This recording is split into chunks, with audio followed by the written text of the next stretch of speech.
All right, this is the video for QQT number 3.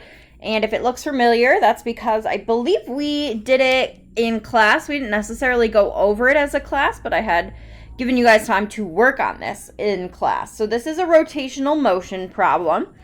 Okay, so we have two identical spring scales, each attached to a cord wrapped around a pulley, as shown in figure 1. The two pulleys have identical mass and radius. However, pulley A is a solid disc, where pulley B has most of its mass located on the outer rim. Both pulleys can rotate around their center. Okay, so the first thing I'm going to do with that information is, because these things are rotating, I'm going to think about their moment of inertia or rotational inertia. Remember, that's just a fancy word for mass distribution.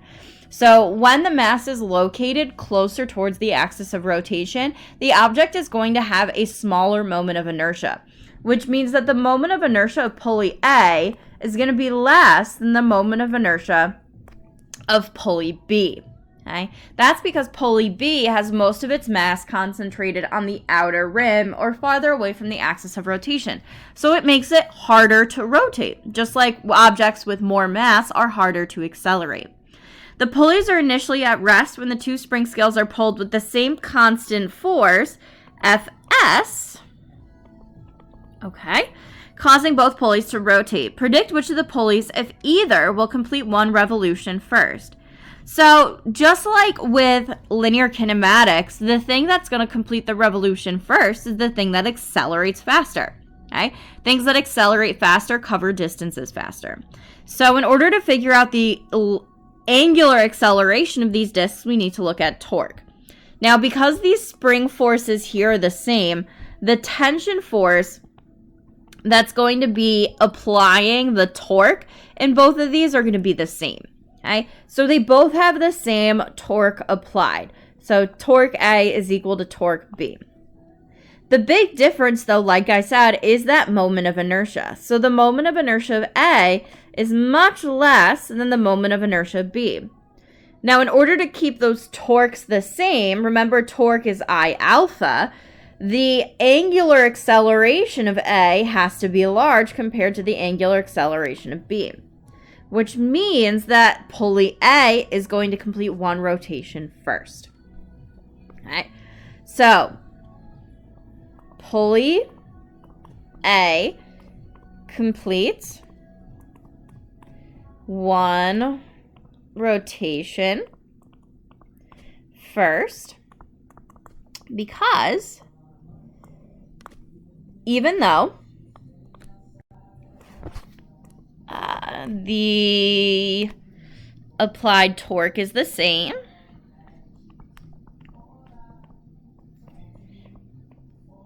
A has a smaller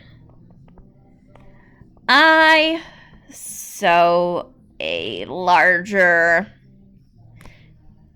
angular acceleration, which means less time to complete one revolution. All right, let's check the scoring guide for part A. Oops. And there's somebody weed whacking outside. So if you hear that, that's what it is.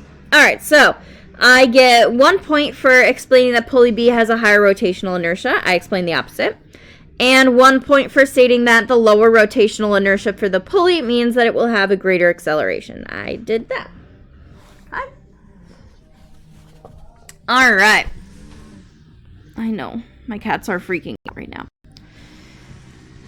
So, on to B. We need to derive an equation for the time it takes pulley A to complete one revolution. Let IA be the rotational inertia and express your answer in terms of Fs, IA, MP, and RP, and any physical constants as appropriate. Okay.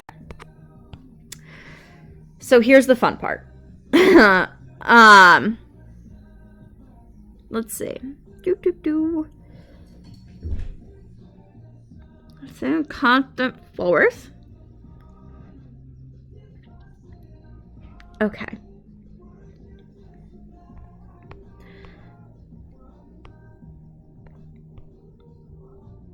All right. So.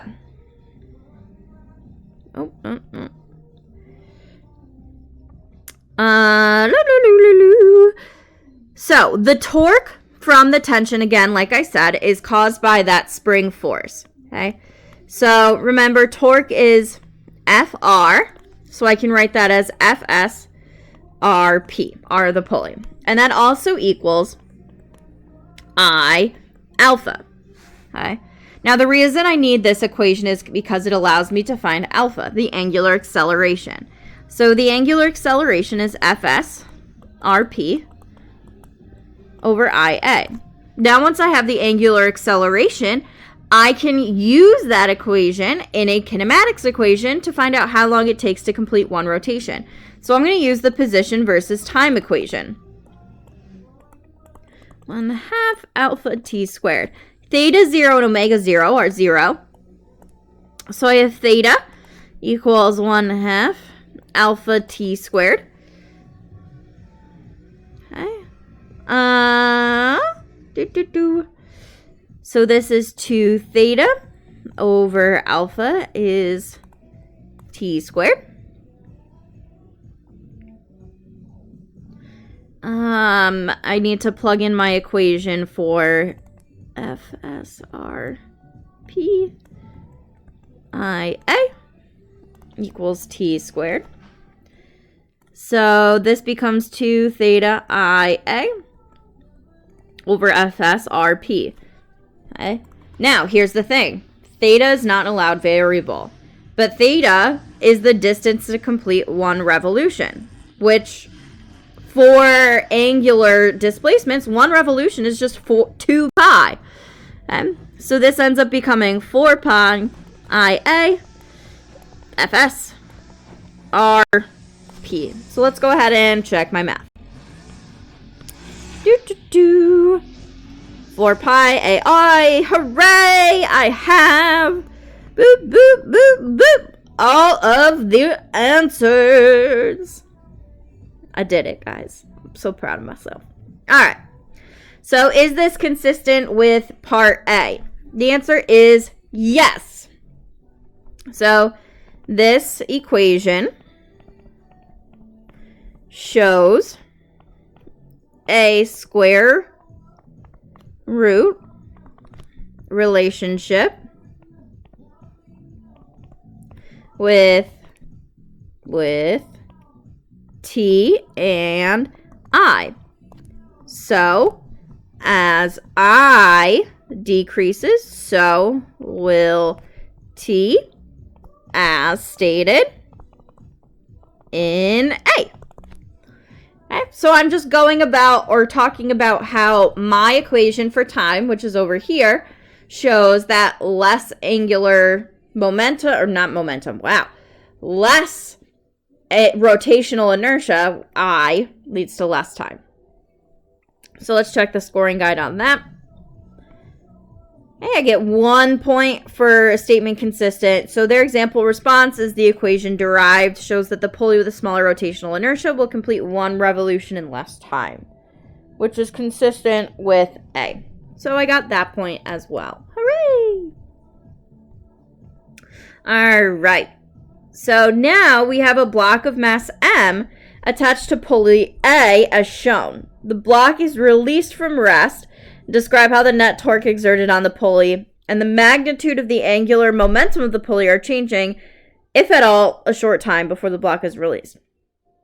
Okay, so before I go into this problem, I want to talk about why we were able to say that this force F was the tension force here. Because there's no mass here, like there is in this next part, any force applied to this string is going to be the tension force, okay? Because this spring scale isn't going to accelerate. It's essentially massless. So any force applied to the spring scale is this tension force, which is why we were able to say Fs creates the torque, and we didn't have to do a net force problem like we might need to do in part C. I just wanted to bring that up in case you were wondering. All right, so again, we have a block of mass M. It's released from rest. Describe how the net torque exerted on the pulley and the angular momentum are changing. So the net torque. So now, because we have this mass M, the tension force is going to be what's creating the torque here. And the tension force is not going to be equal to the force of gravity on the mass M, because mass M is accelerating. The tension force is actually going to be less than the force of gravity on mass M. But that being said, since this mass accelerates at a constant rate, it means that this tension force is going to be the same, which means that this tension force is going to be the same, which means that the torque acting on pulley A remains the same. Now, we know that if there is a net torque, then there is an angular acceleration. Just like if there's a net force, there is a linear acceleration. Okay? So an angular acceleration means that we have a change in angular velocity. And if we have a change in angular velocity, then we have a change in angular momentum, because angular momentum is rotational inertia times angular velocity. So the angular momentum is increasing, and I meant to say net torque is not changing. Okay, so net torque does not change because the linear and angular accelerations are constant. This angular acceleration, however, changes angular, I shouldn't say changes. This angular acceleration, however, increases angular velocity, which increases angular momentum.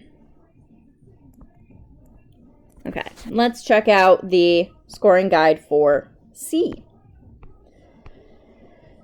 So for C, I talk about the net torque not changing, and angular momentum increasing. So I get 1 point for correct description of why the net torque of pulley A is not changing. I talked about that because I have a constant angular acceleration. And I get 1 point for correct description of why the angular momentum is increasing. So here's their example response. The tension force exerted on the pulley by the rope, which provides the torque, is constant.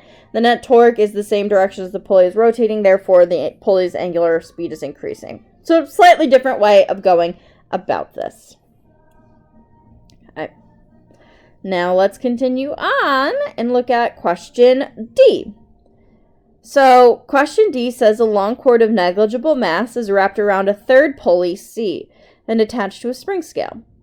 The spring scale is pulled downward, so it exerts a constant force of magnitude Fs. So just like in problem A, that Fs is what's providing the torque.